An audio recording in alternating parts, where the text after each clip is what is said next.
Oh, no, I ordered them. But I just did it, it was extra. So, yeah. So you're good.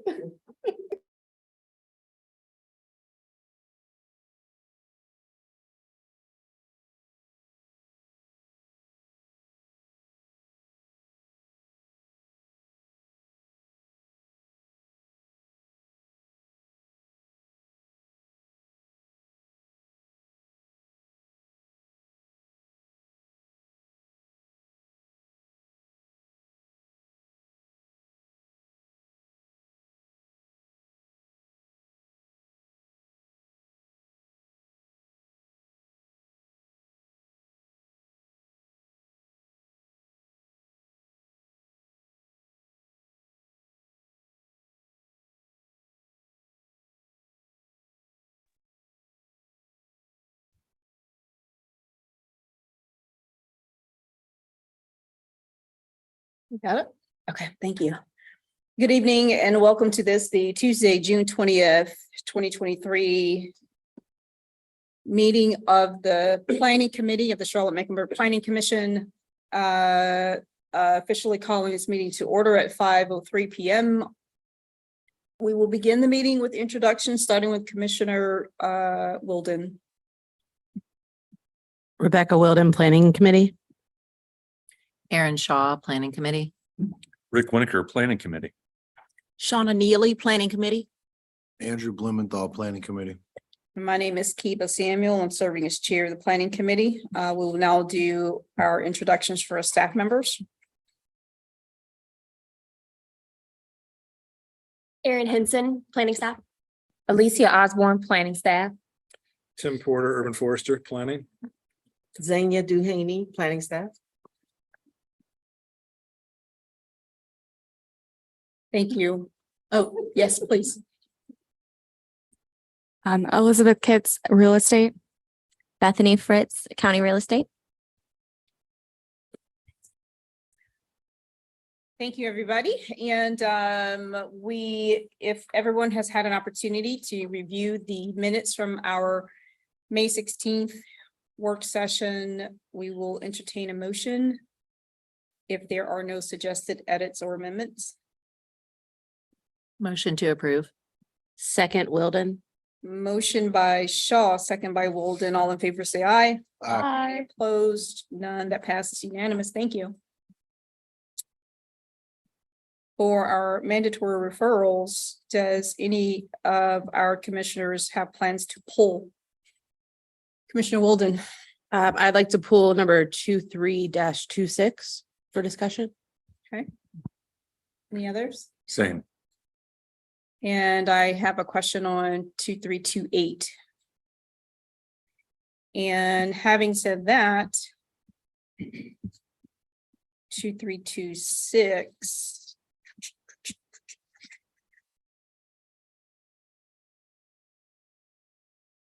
I know we have county here with us, but is anybody planning to walk us through the MR before questions?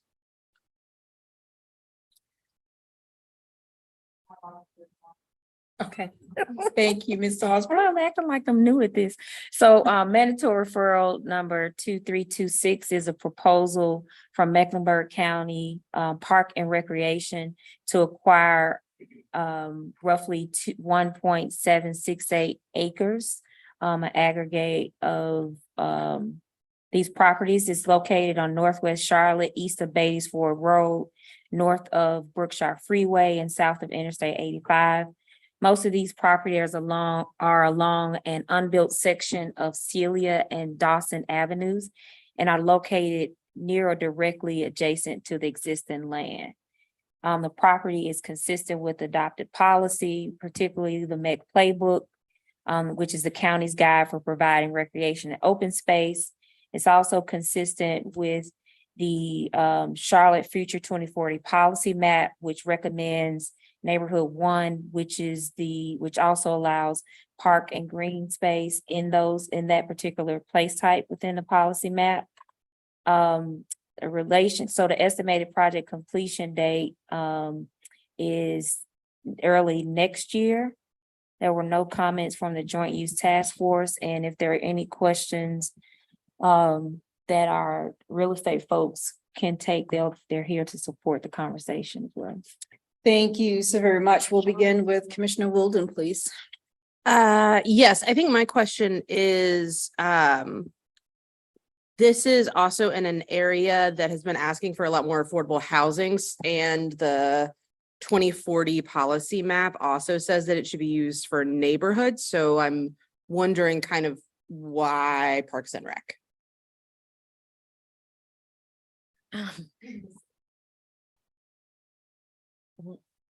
Well, this is just to include in the adjacent properties. I'm not exactly sure what their main plan is for this in the future. It was just to acquire the properties, and this time there's a lot of floodplain in the area that is not usable for residential. So this time we're just trying to acquire this along the river for possible greenway. Just land bank it for time being. I'm sorry, I don't have the actual plans for it right now. So then I think my other question is, could this eventually go to the city or county and be used for affordable housing? I do believe in the future it could be, since we don't have a proposed plan for it at this time. Well, some of it's not in floodplain. Well, then the comp plan needs to change then, because it says that it's in one. And so parks are Mhm. allowed in the neighborhood one place type. Mhm, So it allows a mixture. Then neighborhood one, there are other uses that are allowed. mhm. I'm aware. Yes. It would be green, Mhm, but for it's a different parcels that aren't adjacent or currently owned by the county. So that's why it's not green. Okay. But parks and open space and greenways are allowed within the neighborhood one place types. So I wouldn't say that we would pursue it, not that we can't say that it's not possible, but assembling and building on those individual sites as a affordable project might be complicated, but definitely, I'm not sure. I would say it's still affordable in this location, this kind of parcel incentive, to support that broader goal. Okay. Does that make sense about the neighborhood one? Oh, yeah, no, I knew that. It's just, it's also around all of these other homes. And I even like drove by this property and there's like, and it's even saying that it should be in a built environment. And so I'm just kind of like, it would make sense for there to be affordable housing here and not parks. Mr. Winiker. Thank you. It is, do you have page 3 of the packet? For this particular one, 2326? It has, no? Oh, okay. Well, sorry, on page 3, there was a reference to Celia Avenue tax foreclosure PIDs and Dawson Avenue tax foreclosure PIDs. And then there was like these two red dotted lines going across the map across the top. I was just curious what those were. What those referenced. Yeah, so the tax foreclosures, these particular lots are in tax foreclosure. These particular lots are within tax foreclosure, so the tax office has alerted us that these lots are in tax foreclosure. I got you. No one has come forward to pay the taxes that are passed, so they've come to the county to ask if Park and Rec or any other department has interest in them. Right. And then the red lines are either typically a boundary with or a right of way. Like I'm not sure from the map, but it might be like a Duke or a utility right of way that's showing that they have like an easement over the properties. Okay, that's great. The legend identifies those red hash marks as a thoroughfare improvement. It'll be a great connection for that area for the future greenway. It'll connect a lot of residences to a lot of greenways, so it'll be a good acquisition. Thank you. Any other questions on 2-6?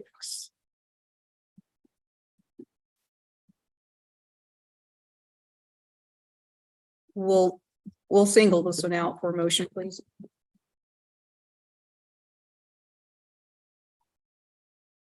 We'll single this one out for a motion. Winiker moved. Is it appropriate at this time? Okay, I would move to approve 23-26. Or unless you want to approve all, yeah. No, just identify the discussion point. Okay. Motion by Winiker, second by.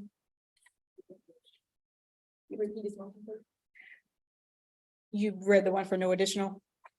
I have not read it. The planning committee reviewed mandatory referral reports 23-26 on June 20th, 2023, and have no additional comments for the submitting agency. Commissioner Walden, would you like to add comments?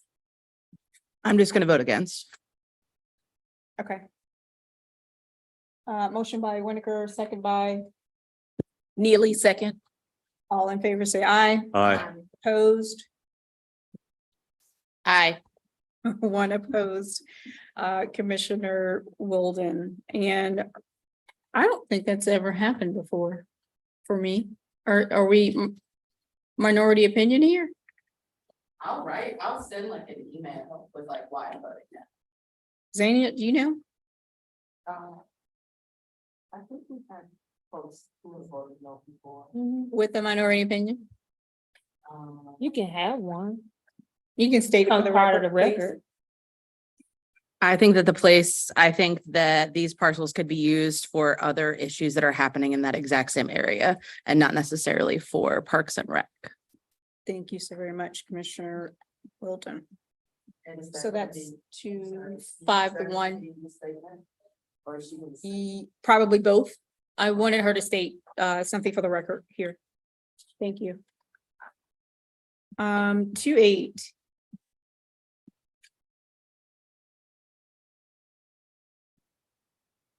Does that one have questions? Are you running a presentation for that one? Or just discussion? I don't need presentation. I have a question, though. Justification notes, I think it says that this particular parkland will include shelters and pavilions. I want to know specifically, are there plans with this being 44 plus acres? And there being high demand for more indoor covered event facility? Is there plans for this particular area or this park, although it's not master plan, has that been entertained? No, not at this time.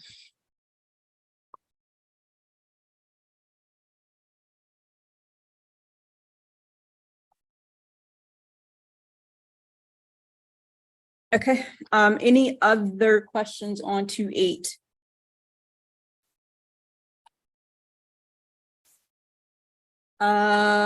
Let's make a recommendation. With comment, please. You say with comment? Uh-huh. I would make a motion that the planning committee has reviewed mandatory referral reports 23-28, 23-29, and 23. Well, I only have the comment on 2-8, so can we? send Okay, that yeah, back? on 2-8 only with June 20th, 2023. Makes the following comments to the submitting agency.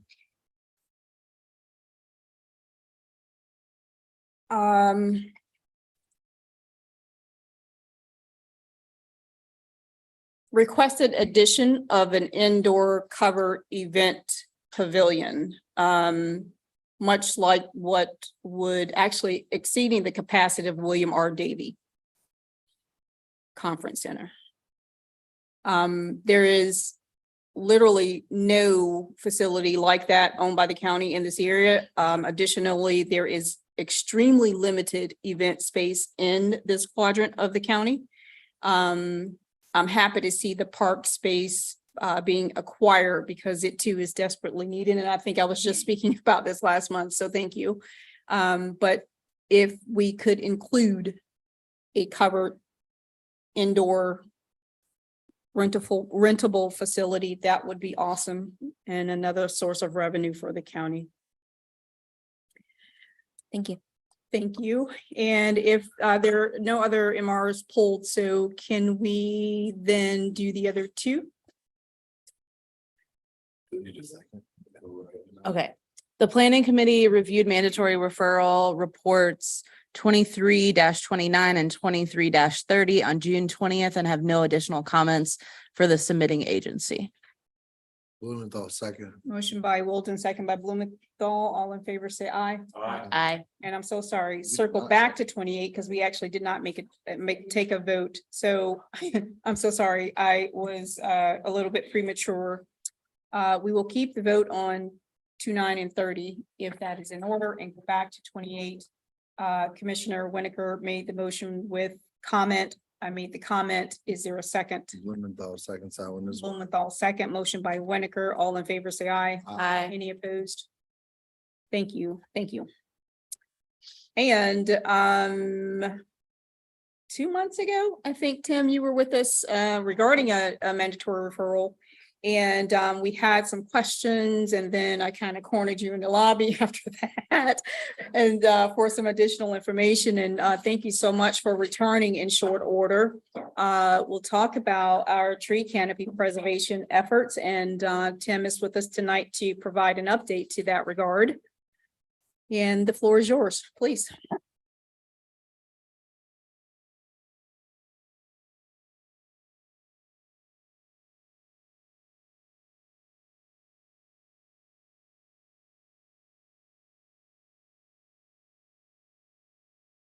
Thank you. TCPP, that's one more acronym for you there, for your life.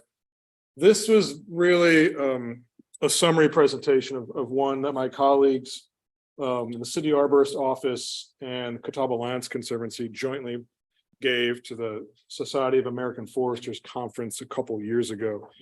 So I've provided a little bit of updates to kind of where we are now. So some of this information, of course, is old, but per 2019, the city of Charlotte was at about 45% tree canopy coverage. That's a decline of about 4%, which is about almost 9,000 acres. And of course, we're still growing. So what TCPP is, it is a conservation program modeled on initially like a land trust model. So at the time when it was, I will say, initiated, which was about 2015, it really was trailblazing, which was exciting, but also daunting because at the time I was tasked with actually building a program and there was no templates out there from a municipality perspective. What it's based on is a 2011 tree ordinance revision that provided a new flexibility option for developers. There's three main development requirements for trees: to plant street trees, provide internal trees, which is mostly parking lot trees to offset the harmful effects of impervious, urban heat island effect. And the third requirement was something called tree save, which is an area of preservation on a property that has tree canopy, kind of like there on the left. It was initially intended to mimic natural forest stands. So developers have to preserve tree save on their property. Now in more urban, dense, transit oriented areas, there's more flexibility. So one of the options is to pay in lieu, and TCPP takes that developer paid dollars. So TCPP is not taxpayer funded at all. It's all development mitigation fees. It's not user fees like plan submittal or permit fees. It's developer paid in lieu of preservation fees. So TCPP takes that money and we use it and we acquire land and protect it long-term in perpetuity as strongly as possible. So this growth framework does not apply anymore, right? You know a lot about place types. This is an older one. I hesitated to even show it because I'm sure my colleagues over here are like cringing. But it was important to know this framework dictated what options were available to developers. So if you had the option, you were in a corridor or a center, but again, many locations in corridors and centers were also exempt. I kind of show that to give you an indication of where the money's coming out of. It's a very popular option. So in the wedge, right? From this growth framework, not like the crescent and the wedge, this growth, the wedge is the more suburban type areas. You don't have that option if you're a developer. Single family subdivisions don't have any option ever to do this, and they still don't, but the gray areas didn't have the option, the little blue, the pinks, they did. So that's where the money is coming out of. So that's where a lot of the preservation did not occur. So let me jump back real quick and highlight this little green paragraph here. When we looked at land acquisition, we were mandated per ordinance to attempt to try to acquire land in the areas where the money is coming out of, which is very, very difficult because we don't condemn. This is all open market. There's no eminent domain for this program, so we have to compete with developers and other folks. Very hard to do. We move slow when we acquire land, and it's just kind of the nature of this organization. It's hard to compete. We go through the same process as due diligence, appraisals, phase ones, everything. So this is not only the regulatory side of the program, kind of dictating when a developer has options, it also served in part as a land acquisition target strategy, which ultimately was not very successful because we just could not compete very well with the original model. Moving forward, we're overhauling the program. It's still very much based on this concept, not this growth framework, but the concept of developers have the option of pay in lieu. We're looking at these, geographies as possible starting acquisition target guides. I'm probably going to get these terms wrong, but kind of community planning, community area planning, these geographies, place types. The new options for developers are all dictated in the UDO tree canopy regulations by place type. So center, corridor, and wedge was the previous kind of decision maker if you had options or not. In the UDO, it's your place type. So same concept of more urban dense, transit related, there's more options and flexibilities. Does that make sense? And I'm welcome any questions at any point in time. We're also looking at this. These are neighborhood profile areas. On the right here is canopy coverage. The darker the green, the more canopy. The lighter the green or the yellow, the less canopy. So we're potentially using or considering lower canopy areas as a guide. We're also looking at canopy loss. The thing on the left here is a map showing canopy loss. Anything in orange, red, yellow is lost. You can see every neighborhood profile area lost canopy, except for a couple little green areas in the eastern part of the city, extreme south and southwest. I believe those are all primarily related to remnant timber operations that are growing timber with the goal of cutting it all down to harvest, or development will likely come. So where it's growing, it's kind of a little bit misleading. It's not actually growing in the way we want it to, because we know the canopy that's growing there is going to be cut down pretty soon. So it's declining everywhere. The darker the red, the more decline. So South Charlotte in general is where we saw most decline. There's some really big hot spots in darker red, but we might be using these geographies along with these as our new guide for acquisition or targeting our acquisition. Something that's at the core of this program, like many land trusts, is being intentional, being strategic, following your mission, but also almost every land trust I've ever come across has an opportunistic nature, which is not strategic and intentional, but they all follow that approach, and we do as well. So many of our acquisitions were opportunistic. Question, Tim, Yes. before you move off of that slide, help me level set. Yes, The left map shows tree loss. What time period does this cover? Or what's the comparison? 2012 to 2018. 2012 to 2018. Yeah. Thank you. Yes. Can you go back? I think it's one slide. For the right, are those consistent with the community area plan? Or are they just kind of like similar-ish? I believe they're the same. They're the same? Yeah. Okay, perfect. I was just making sure. So we're also considering this as a potential good guide for It's not part of TCPP, but in the UDO world, developers have the option to do offsite tree save. We're also considering this as if you're developing in this area, we don't think it's valuable to do offsite tree save up in the west middle because the tree save, the canopy's being cut down here, so we're considering having that as a target area for that option as well. A little bit different than TCPP, but thank you. Good question. And just to clarify, what you just explained is, for instance, in West Outer, if there was tree canopy loss happening at the top of that border, it would be acceptable or at least identified in the TCPP that replanting or funds in lieu of could be applied at the bottom portion of that same border, as long as it's within the border. Is that? We're considering, we haven't kind of locked that in as a Gotcha. strategy. I'm currently looking at drafting a new strategy plan for the program. But that's the type of concept we're considering. It is really trying to keep it strategic, intentional, and geographic. We also recognize there are some areas that, for example, in what we know as kind of lower income, higher populations, colored in the crescent area, lower tree canopy loss there, but also there's much less canopy to start with. So there's more than just like the 30,000 foot level, right? Of course, always. And so that's something we're also considering is maybe targeting areas that are low to begin with. So there's less to lose there. So we don't want to just say, wow, it's really bad in South Charlotte. Let's go buy a lot of land over there. That doesn't make sense either. So we're taking our time to make sure we get this right. A little bit kind of in the nuts and bolts of how per project a fee is calculated. This is a quick change oil place on South Boulevard. This is from 2015, I believe.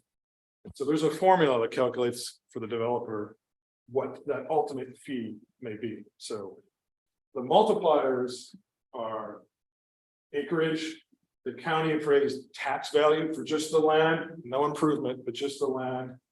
And there's an ordinance multiplier of 15% that was negotiated over 6 long years from 2005 to 2011 with a stakeholder group comprised of neighborhood leaders, developers, staff. It was very contentious, but it's a little bit arbitrary, but that's where they landed. 15% of the site has to be tree canopy. If you don't have this option, you have to preserve existing canopy 15% of your site. But if you do have the option, you multiply by 15%, those 3 variables. And that's what the fee, that's what the check the developer wrote. That's what the value of 15% of the acreage here for tree save equals. So I don't know if you came in thinking you're going to do math tonight, but something that's important to note is that this number here,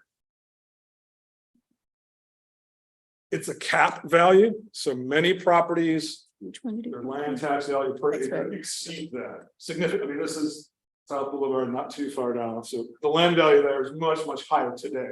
This is per 2005. Yeah.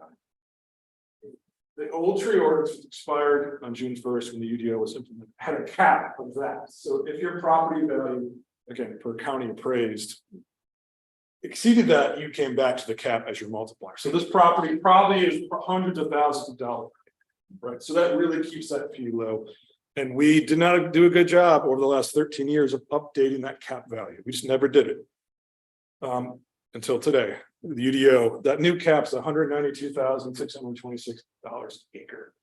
So multiply that by these numbers. I don't know what it is, but it's 140% higher than that. So we think there's going to be higher revenue coming in from that.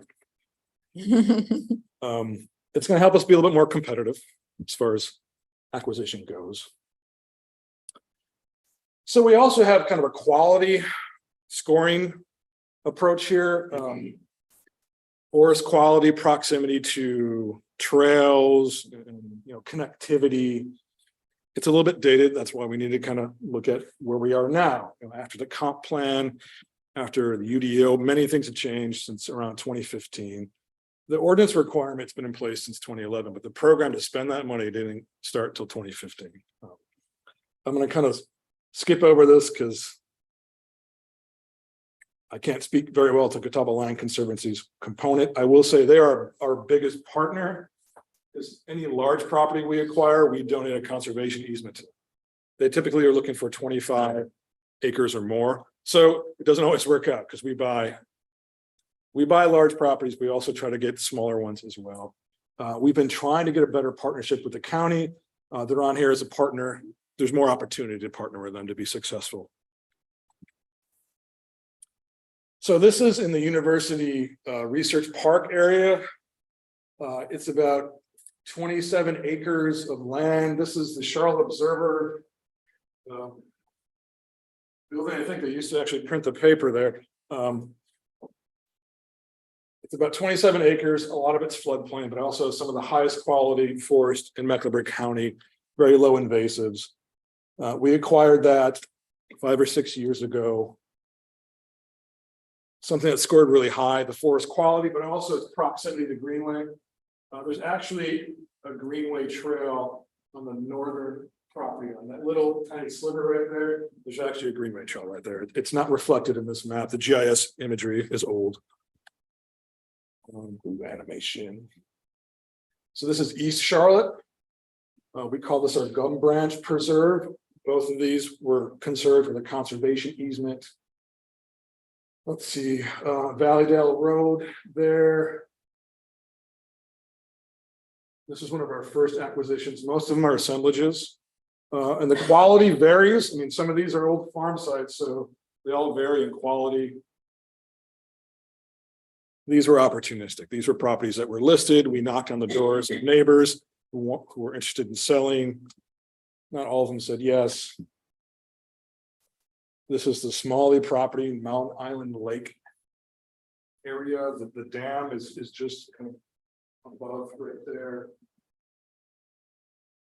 This is in the ETJ. We regulate out there. We acquire funds out there. So we have, this is our only property in ETJ, but we have that.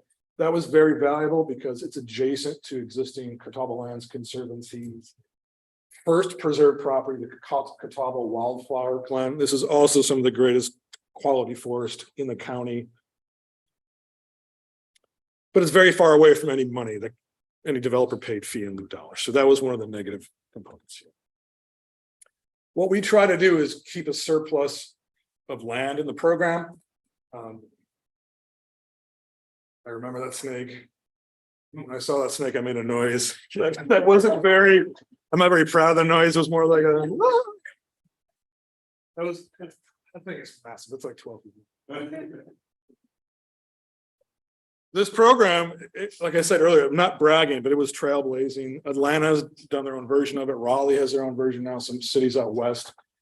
We had no template, so we kind of stumbled for a few years before we found our feet. We've acquired, I think it's closer to 300 acres now. This number is from 2 or 3 years ago. We preserve more land than developers have paid their way out of not preserving, if that makes sense. One way to do that, one reason for doing that is because if we spend, if you go back to that math slide, more than $80,100 per acre, we're actually losing ground on canopy. Does that make sense? So we buy some of that suburban conservation land because we can get it, it's high quality, but also if we keep a surplus of land, it's easier to talk about that to council when we go into historic West End or the Cherry neighborhood, and we buy half an acre for $600,000. Like that's hard to explain the trade-off if you don't have a surplus of land. CLC's footprint.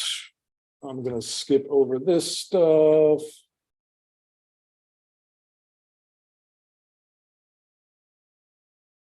So our future program model partnership, we want to have all these entities working together. We work very closely. Carolina Threadtail is also managed by Catawba Lands Conservancy, but so there's 4 program partners, but we want to really increase our partnership with Thread Trail and the county. We overlap really well with Catawba Lands Conservancy. It's not perfect, they have a bigger footprint, but there's a lot of mission overlap that really aligns well for us. But something, so there's Doe Creek. This was in East Charlotte at the time that we acquired the assembly. There's like 7 properties in that red area. The neighborhood to the right didn't exist. There's been a lot of subdivision development out of there. That property in the red's actually a timber management property we acquired. So at some point, we may harvest it and return it to a hardwood stand. We haven't developed or decided yet what we're going to do. Okay, let me jump to some of the initial challenges. We were preserving most land outside of the urban core. We were not preserving land in the areas where the payments were coming out of. That was a challenge. That was a failure. As I said earlier, CLC liked 25 acres or more. It was hard for us to find properties of that size. When this program started, I was a city arborist and I was managing the operations, the tree planting, policy stuff. It just wasn't ideal. And we weren't really set up like the county to manage land. We do the right of way. So we've changed all that to get better success in the more urban areas, the areas where we weren't having success, where payments were coming off. We developed a second model called the Urban Arboretum Trail that conceptually, these are not your traditional conservation property. They're intended to be programmed, activated space, very passive. Of course, focusing on tree canopy, pollinator guards, but some type of engaging component. We want people to experience canopy and also educate. This is a pilot project. It's not the greatest map work we've ever done, but we have a little bit of a trail network and alignment. This is Elmwood Cemetery, Johnson C. Smith University. We have a number of sites that range from city-owned cemetery. This is an arboretum now. We have properties. Each of those leaves indicate a city-owned property or site where there's some unique tree canopy stuff going on. We're working with the neighborhoods, the Greenville neighborhood just around the north of 277 where the music factory is. There's also Oak Lawn and McCrory Heights to the west of I-77, and then it also comes down into the historic West End in Biddleville. So we're slowly developing some capacity there. We've acquired a number of sites over there. They're small urban residential sites that we hope to turn into pocket parks based on community engagement. This is one that we have done. This is in 3rd Ward. It's leftover road right away that became available after a street realignment project. And we worked with 3rd Ward. This is very opportunistic, was our pilot project. The trail network, there's a lot going on here. Kind of gives me a little anxiety, but this trail network here is based on the old street network for 3rd Ward when it was originally developed. So the historical character component was something that neighborhood group really wanted to emphasize. Also, we worked with Johnson and Wales students. There's a component here that's a culinary garden with edibles. We planted as many trees as we could, but there's sanitary sewer running under that site. So we had to really strategically move trees around. Long term, this garden might go away as the trees grow. The shade kind of knocks stuff back. That's what it looked like. It was a parking lot for AT&T and bucket trucks and things like that. This is was being planted. There's a new trail network. It's tough. It's not springtime yet, but there's trees, there's pollinator garden out there. The city of Charlotte's now a bee city, trying to save the bees. That's how it looks now. It's beautiful. Yep. So some big changes that came in with the UDO is there are options to donate to the county or the city land to meet your development requirements for tree save. You can donate to TCPP or the county park and rec folks. You can do that in a couple ways. Fee simple, donate an easement, or develop your own arboretum trail site. Will help support and kind of guide that, and the developer can maintain it. They all get extra credit for this. You know, you get a little bit extra credit. So your tree safe area slightly reduces, which can mean a lot on a property. If that yield can go up a unit or so, that's big. As I mentioned earlier, the cap has increased 192 and change. It's going to go up again because the reval that just happened once that's settled. The program completely has transitioned to planning in this new division, Community Tree Canopy Preservation Division, CTC. ED. Say it Still new to again. me too. We're leading the program. I feel great about it. We have more staff resources. It's better positioned in planning. And you've seen a couple MRs come forward. We're looking to acquire about 54 acres right now.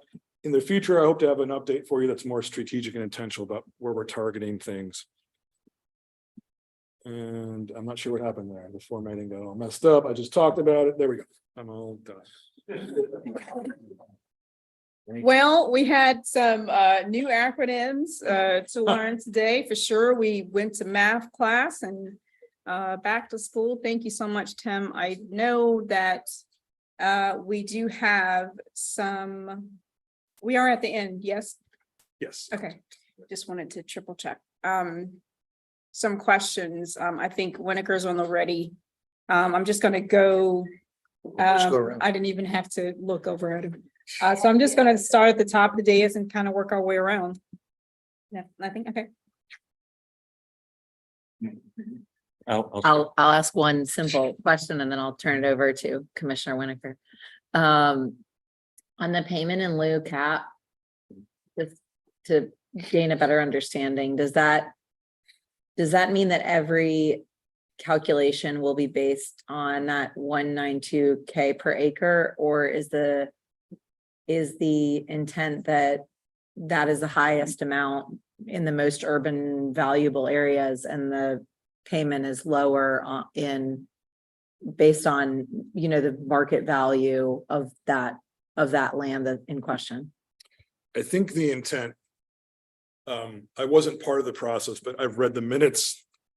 I've read 6 years of minutes to kind of understand the intent and purpose. The intent and purpose was to kind of bring a real world reasonable factor to developer payments during permitting. So I think that's largely what it was, and not so much market driven. The formula that determines the cap was hashed out over multiple years, and it's 90% of the average value of all property in Charlotte and its ETJ minus Uptown. So that scales it down. If Uptown was in there, that number would be much bigger. But and it was just kind of is this reasonable? Because it was really new at that time. So it's really driven by just, is this something that's reasonable and acceptable to all the stakeholders? For the last 7 or 8 years, almost every single time a developer has used that option, they've hit the cap, just because property values, of course, have skyrocketed. So we are going to see some properties not hit the cap going forward, because it's been kind of modernized and updated. But hopefully that answered your question. It does. Thank you. Very briefly, in terms of increased cooperation with the county, I would imagine that would include cooperation on land acquisition, maybe partnering with them on that. What about asset and facilities management? Would that be something that would be helpful for asset and facilities management to come back and help manage the properties you have acquired? I think it's something we would consider. We've Right. talked about that with county before. Mhm. In 2015, when CMS was selling some of their surplus property, we had an agreement in principle where we would acquire the land, because at that time, the city was not ready to maintain land outside of right of way. So the concept was the city would acquire land in this program, essentially give it fee simple to the county. It just didn't work out. And so, yes, we'd be open to that. We can manage land now. It's not our bread and butter. And the county certainly has much more experience in that. So that's something we'd be open to. Definitely. I was just curious, like what kind of areas that would be helpful to the program. Thank you. Yeah, absolutely. We talked about partnering where we might own or acquire half of a property that becomes a park, if that half stays nature preserve and the nature preserve folks take over. So, yeah. Thank you. Thanks again, Rick. Commissioner Blumenthal, just a couple of questions, hopefully relatively straightforward answers. The mandatory referral that we initially connected over a couple months ago, you mentioned more of a targeted effort to have the acquisitions be with, dollars paid from, I guess, fees in lieu in that area, right? was that specific mandatory referral, did it kind of match that criteria? It did not, it was not. Some of our acquisitions have been very on the money, so to speak. That one, it's not the least across the spectrum of not being close, but I would say it was not the most closely aligned to payments coming out from development permitting process. Right, well, and I think that, you know, to the extent that that works out, great, but you shouldn't let it prevent you from acquiring other properties when you have the ability to, right? So like, it's like, it's a nice guideline, but it's not a rule set in stone. That's what we determined a number Yeah. of years ago, because we could not acquire anything. At first, we started with, we had to find something in close proximity, define what that means, and we had zero success. So we shifted towards, this is a guideline. We need to attempt to do this. We're also looking at, I would say, non-traditional ways to acquire land. So we acquire land, of course, just purchase fee simple, but we also have looked at taking over remnant parcels that were acquired by NCDOT or the city during a road widening project that are little tiny things you can't do, undevelopable. Those are out there, and we have actually taken a few into the program the city has owned, and they were just repurposed as tree canopy parcels. So we have a number of those. There's one along Independence Boulevard that I'm excited about potentially. But it's remnant from economic development situation. I think the city, there was a couple of hotels over there that were torn down and came into the city's portfolio, and now it's a canopy parcel. But so we're trying to hit that mark in a number of different ways. Like the county folks mentioned foreclosures. We've looked at that, haven't really pursued that, but there's a number of different acquisition strategies that we want to try. Well, and to that point, before my next question, one thing to think about, because I've spoken with them before, Adams Outdoor Advertising always has a long list of really small undevelopable parcels Yeah, that they have no use for billboards anymore. So could be worth looking at. that's interesting. Yeah, thank you very much. And happy to make a connection to assist with that. Next question. So I know the Urban Arboretum Trail is kind of the, I guess, pilot, for lack of a better word, right? And I definitely appreciate that, right? Everyone would love to have the 40-acre beautiful, acquisition, but how feasible is that now? Do you think that with the increase to the 192,000 and change, that's going to allow you to break more into infill acquisitions? Because, there's no denying that values are still, I guess they've probably steadied a little bit, right? But still, it's still going to, keep increasing in theory as the city grows. And so in order to remain competitive, and this is a similar conversation as we've had with Parks and Rec in the past, right? Now they have a little bit more flexible of a budget and that's approved by county commission, right? But it was tripled or quadrupled recently in order to allow them to keep up with the private market. Do you think that increase to 192 will be enough, frankly? It's a great start. It does not make us very competitive. It Right. makes us more competitive because right now we have to rely on getting in first and hoping people are conservation minded to some extent. We also sometimes will do options or earnest money agreements to kind of throw some extra money potential sellers' way just so they feel good about taking it off the market. But Right. I don't think it makes us very competitive, to be completely honest. I think next year or the year after, when we upgrade it to the current reval, that'll get us much closer. And that calculus was 90% you said of the cumulative like average tax value per acre out excluding uptown. Right, for every parcel in the city and the city ETJ. Okay. So I think close to 400,000 properties. Minus, like air parcels and actual parcels that are of Right. record. Yeah. And then last question, as it relates to Catawba Lands Conservancy, and I realize that you can't speak for them without them being here, but I'm fortunate in that I actually work with the Foothills Land Conservancy as a board member for them out of Morganton. For the land acquisitions that are unprogrammed, or do they come in and assume stewardship of those?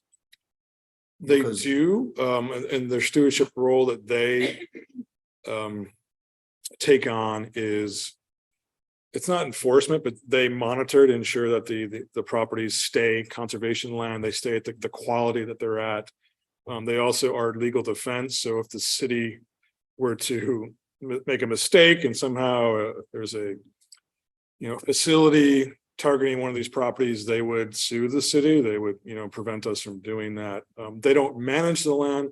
They steward it in a way to ensure that it maintains the conservation, and they hold the Right. easement. So we donate an easement to them. They hold the easement and they ensure that we follow the terms of the easement. And we've talked about this in this room in the past also, but even if it's just the monitoring, right? When you're in the urban environment, making sure that there's not a bunch of illegal dumping or things like that, right? Right. People are just throwing old tires out there because Lord knows it happens if you It don't happens watch. almost every day. Yeah. Right. Tires. And so to cars. have that is, that is a lot of times stewardship is a part of a land conservancy's purview, right? And so if that's something that they're able to assume, especially because, look, they're getting an easement out of it, right? Yeah, and we actually, after we close on a property and take ownership, we're also exploring taking easements ourselves from property owners, but when we partner with Catawba Lands Conservancy, they do a baseline assessment for us. They actually do that before we partner with them. So, and they'll do a complete, property study to ensure, or let us know all encroachments, if there's fences, if there's cars. We found an abandoned well, abandoned mine. I'm not sure what's down there, but we had to fence it off. I know there was the whole gold Right. rush, but I don't know. Spelunking maybe in the future. I don't know, but they're a great partner. We actually provide them a stewardship fee before we close on the conservation easement for them to perpetually monitor and steward the property. Cool. Well, before we get out of here, I'd like to connect more offline too. So Sure. thank you again for your time. Thank you. The last thing I wanted to add is that I'm actually talking to Catawba Lands Conservancy now about potentially joining the Carolina Thread Trail with this program. So the Thread Trail, I won't go into detail, makes sense. We're not really linear trail like a greenway, so to speak, but the properties could be highlighted in a way, and I think sometimes that would also just give more protection and awareness for them. So it's something we're discussing right now, but also circling up with the county folks, Bert, Chris Matthews, folks that are over there in Park and Rec. But again, thank you for this opportunity and your time and your interest. Oh, I have a whole page. Yes, I'm of course, sorry. absolutely. You began the presentation stating that it's a bit dated. Do you know if it's slated to be updated anytime soon? I think you said it was 2019 data, or at least the data in the presentation. It was from 2019, 2018. Yes, we are. So I'm currently interviewing a tree canopy program manager position, and that person would take over the program management role for this. So this summer, that person's gonna be tasked with kind of dusting off this thing and trying to step into where we want to be. There's a lot of comprehensive plan policy kind of guiding this program and our efforts with the county and Catawba Lands Conservancy. So our goal is over this. Start building the capacity.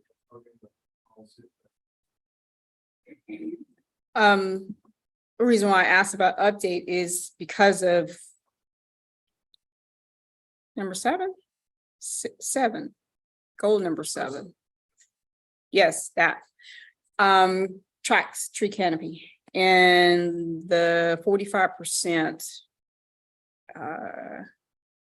We provided a lot of feedback around metrics in the comp plan development, and I know if this, sorry, Alicia, don't mean to resurrect any PTSD there, but I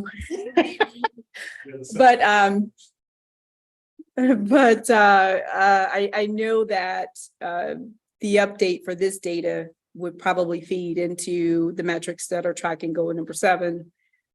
So thank you for informing of a new hire. Good luck with that. And I hope it's a short onboarding process. 45% tree canopy though. Is there a map that better defines the distribution of that canopy?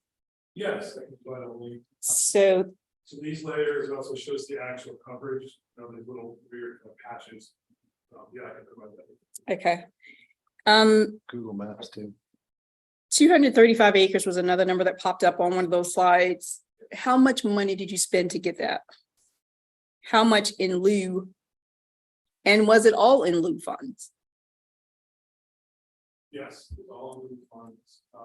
We also have properties like Elmwood Cemetery, which was not acquired for preservation, but it's being managed for cemetery, but also the preservation process. Now, that's not included in the acquisition. I don't have a few $1 million. We've collected about $8 to $9 million total since 2011. We've spent, say, 2 to 3, give you a very rough idea of what we spent or not. Most of that's on acquisition. We do have a budget strategy in place that largely focuses on acquisition, but there are other, we call them phases that go towards long-term stewardship, property maintenance. We do have a property manager position that's funded out of the program, it's salary overhead benefits. But the majority of it, 80%, goes to acquisition. So that number about how much Okay. we spent is about 2 to 3 million acquisition. I think you indicated at the top that we're kind of, you're trying to define acquisition targets or at least a process around acquisition targets.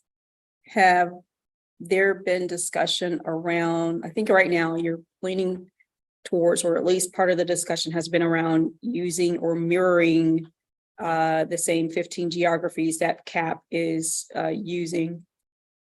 Are there levels to prioritizing? For instance, 45% tree canopy, if you show a map showing distribution, we know what's going to be the darker greens and the lighter greens. So is there a level of prioritization that is leaning towards acquisition in those lack thereof areas? Now, but we want to develop a strategy. So I can add that on the left here, well, it was a concern years ago that it's just gonna be a donut. You cannot be on the outside of the city and urban core will be nothing. And there was concern about fighting that, but in reality, the industry consultants locally, we don't take the same approach to that because when you take into consideration all the other interests and all the work done in the comprehensive plan and the place types, it's not achievable at 50 by 50 circle. So you can't get 50% uptime. There's no possible way unless you start treating everything, which not work. So we want to analyze place types on the left there. What is the maximum canopy percentage in this area? All the other interests in development, community interests that we want to see there. So we took a little bit of a step through the comprehensive plan where we have specific canopy goals by place type, canopy cover. We also have a planting goal, it's called stocking level, which means street trees and pedestrian connections. We want to have a certain percentage, every possible planting location in those areas with a tree in it. But we want to take another step and be more strategic and know exactly what is our max canopy percentage by place. And so I can report out a little bit on this. Well, Right. We're actually started a community campaign. What the tree show, the work has begun, so late summer, you hope to have a new number of 45%. Where are we now? Also by place type, council district, the community area planning. Community area planning. You had it right. Those are community plans here. Okay.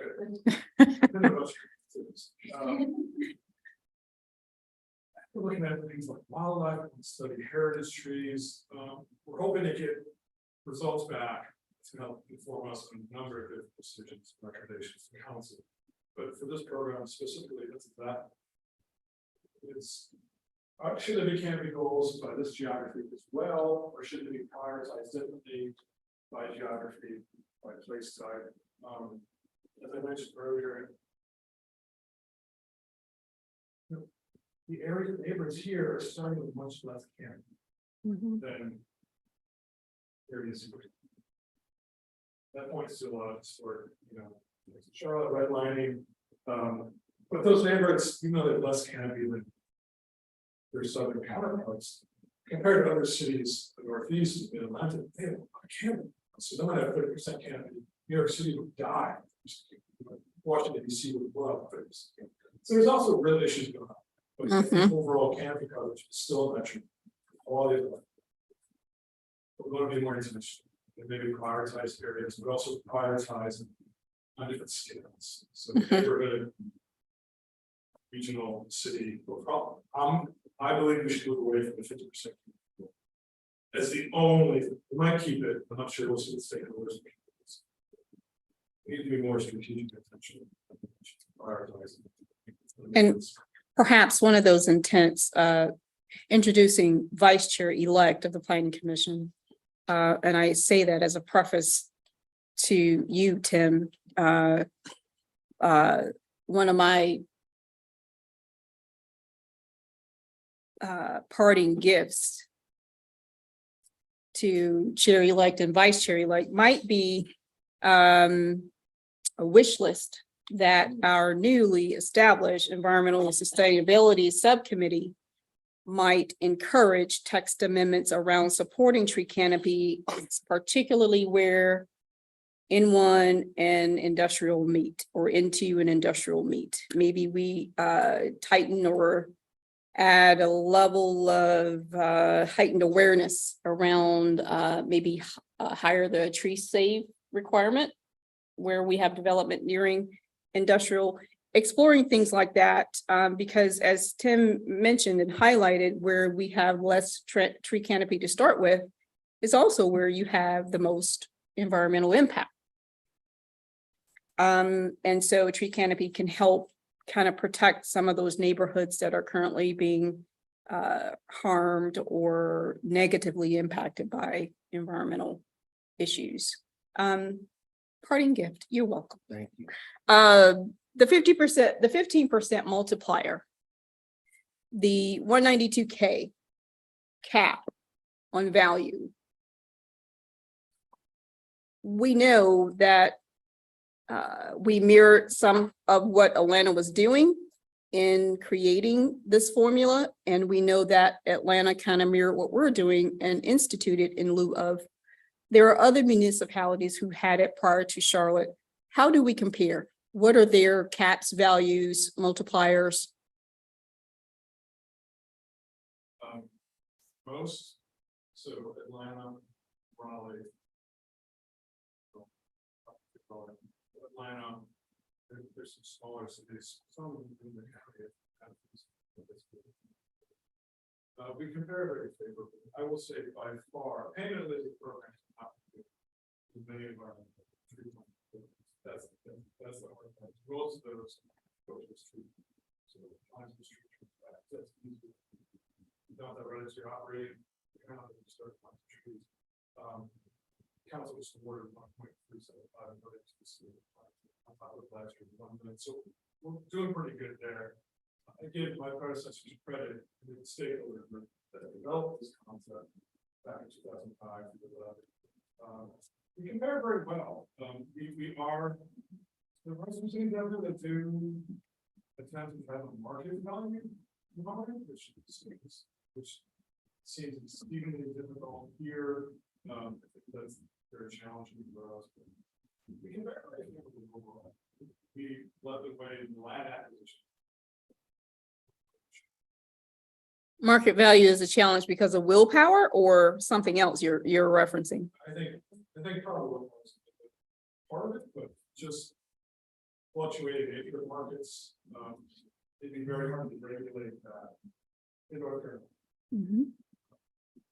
This is the way it's set to top line ordinance based county appraised value, which of course is not. It's manageable.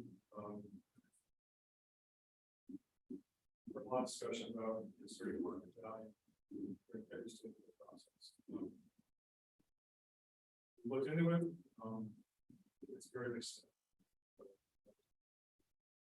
Willpower is probably exceeded by just the complexity of how to regulate. And then lastly, there is a state coalition working group for trail development and tree preservation. Their next meeting is on the 29th of June. Are you in there? Yeah.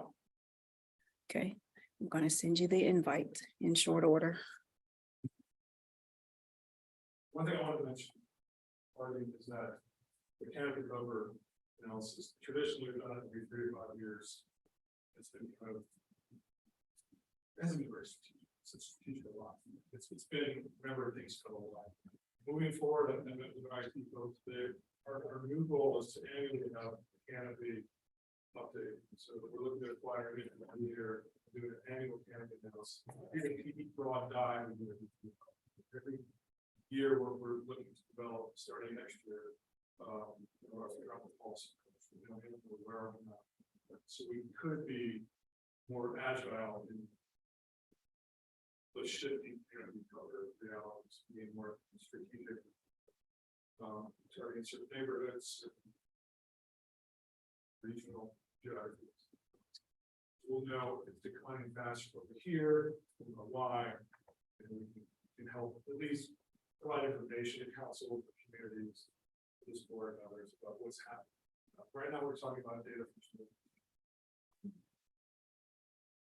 county is also doing some very exciting things, so they're acquiring annual data. So thank you again. Thank you. Thank you.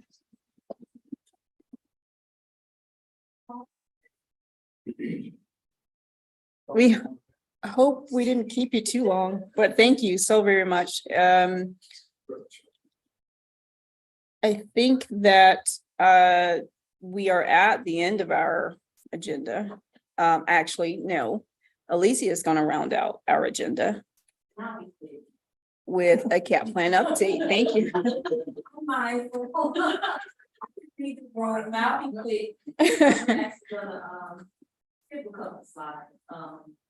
We just want to provide a quick update, guys see the update at the planning commission meeting.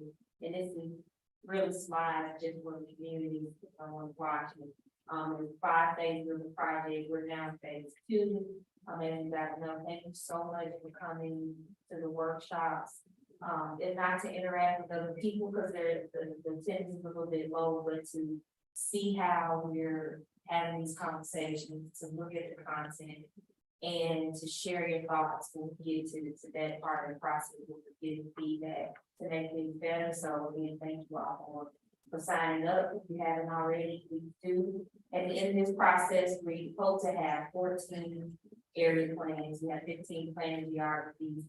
We're not doing uptown because they just did a city plan, and then having a refined policy map and making sure that connects to any big change that we might want to make with the Charter 50/2040 comp plan, and then also with our unified development orders, the zoning districts within there. So engagement summary, the biggest thing I wanted to share is reminding us again that this is a 3-prong approach where we're providing different ways of connecting with the community using over 40 different methods. There's constant buckets, something that people can always go to, and check into the process at any phase. There's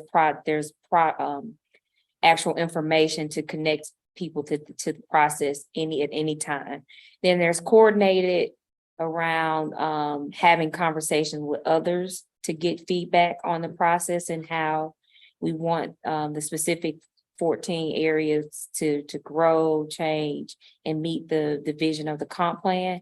And then there's also this collaborative phase where you guys, as well as council, other elected and appointed officials, to collaborate and be ambassadors to the process. And so all of this is to help make sure that we're being equitable and inclusive. So we're making sure that every part of the community has the same amount of opportunity, the same type of opportunity and information that the other has, and meeting people where they are as well. So we talked about, to date, we have 14,000 interactions, and that's across all platforms. That includes everything from website views and to all the way to our workshops and that type of attendance. What I want to remind us of is that, remember, we talked about that we would be measuring success a little bit differently than we have in the past. Engagement is not just about a workshop.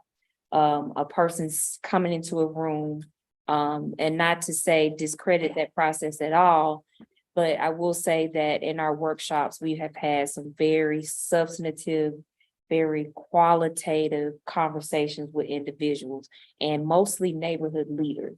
So they're the ones that's taking the information back to their neighborhoods and speaking from the perspective of the broader neighborhood. We're glad to have them at the table. So here are the numbers and how we're measuring success. We've shared this with you before, but not with the exact numbers.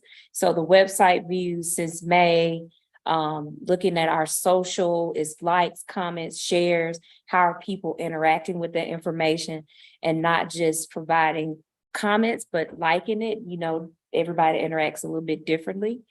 But I think the biggest part of that is how much are people sharing the information with others.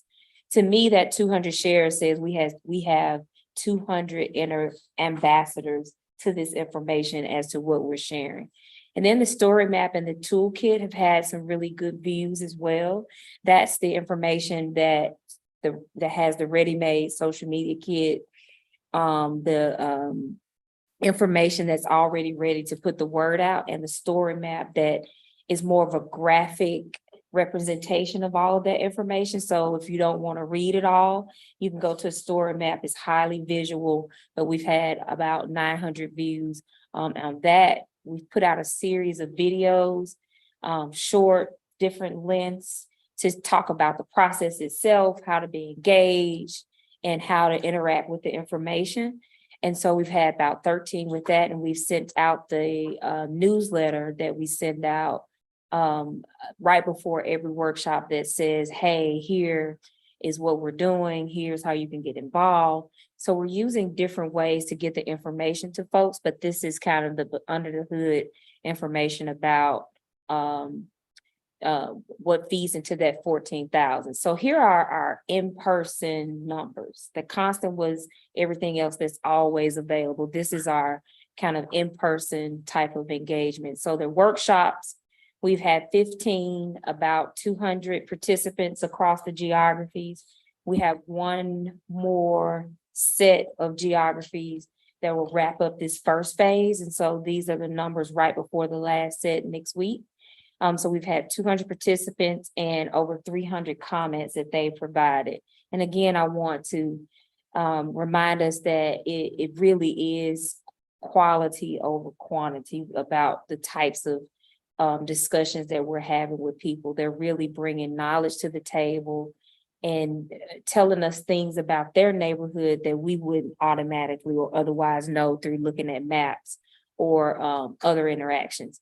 So we're also available at libraries. That's an in-person opportunity for folks to come with us.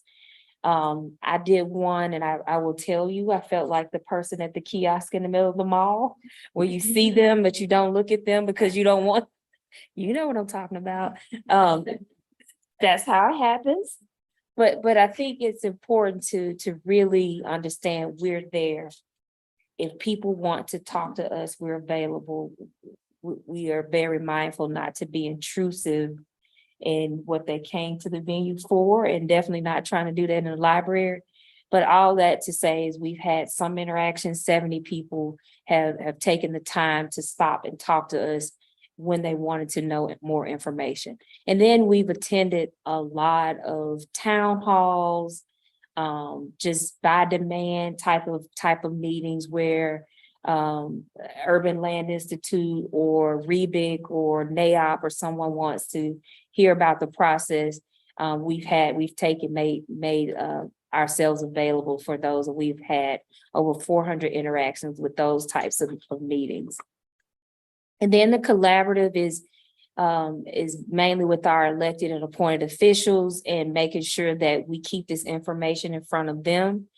We've had one city council meeting where we've done the presentation, the big presentation, but definitely talking to them individually as we plan for their town halls.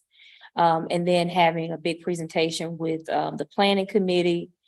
We send them a weekly Transportation Planning Development Committee. We send them a weekly email so they know where we're going to be, what we've done, what we've got coming up. They have all the information within their their weekly emails. So that's another way we're reaching out to them.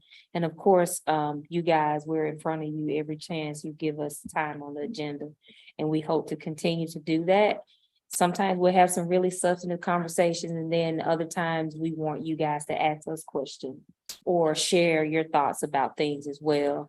And then we have an opportunity with the Joint Use Task Force.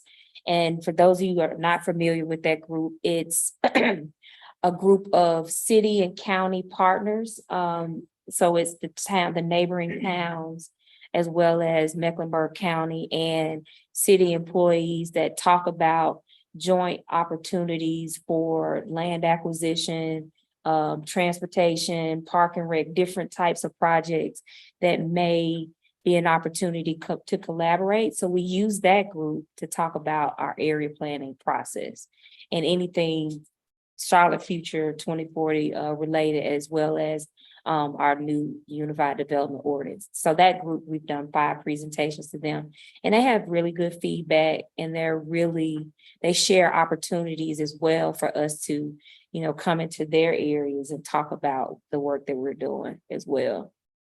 So what we have planned next, I know we said we take a break. Do we really take a break? No. Over the summer, between our workshop series, we are trying to close the gap in some of the areas that didn't have pretty high attendance.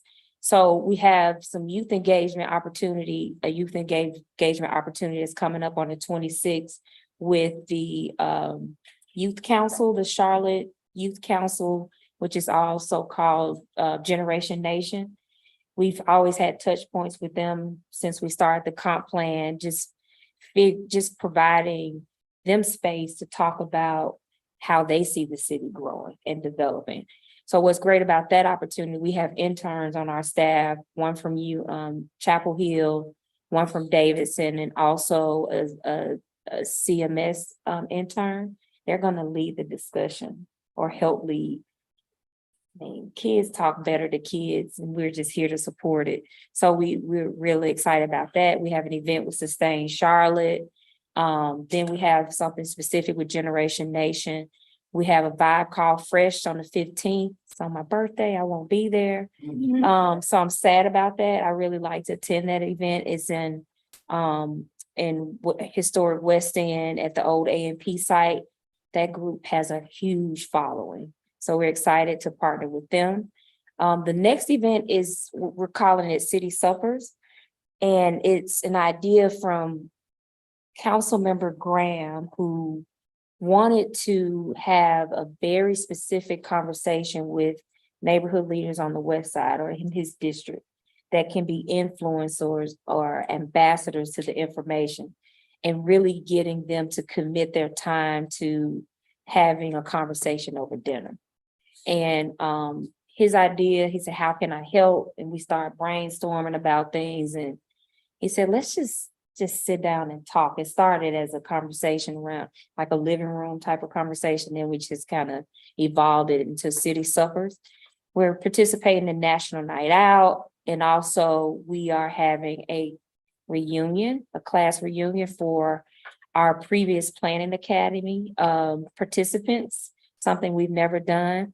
But it's an opportunity to share this information with them, get them excited about it, get them re-energized about being ambassadors for planning in general, but also the initiatives that we have underway. So our summer is a little busy. It's not really a break, but we know it's important to get this word out for you guys to help us spread the word and to get the word out and participate as you can. So I'll pause for any questions you may have. I think the only question I had was to share the schedule about your non-summer break. And that slide, It really isn't a break. because I know it has evolved and things keep getting plugged into it. And I appreciate the dedication of Team CAP. You guys are a little bit of everywhere and adjusting accordingly. We talked about being nimble and flexible, and it's an art, and you guys do it well. Are there any questions for Alicia? Okay. Happy birthday. Thank you. A little early, but hey, I'll take it. All right, with that, then we are at the end of our agenda. We are at the end of my service on the commission. And the next planning committee meeting obviously is on the screen here for everyone to review. There will be a different chair. I won't make any presumptions, but Mr. Vice Chair-elect, you may. About, Who might be chairing the meeting the next time people watch? would assume it's me. If it's somebody else, then I don't know what's going on. So good luck to all of you. I know you'll do great things. I'll be watching from way, way afar with love. Way. Well, not for you, because you will, yeah. So with that motion, please. Motion to adjourn, Wilden. Second, Shaw. Motion by Wilden, second by Shaw, and with that, everybody unanimous approval if you move your chairs away from your table.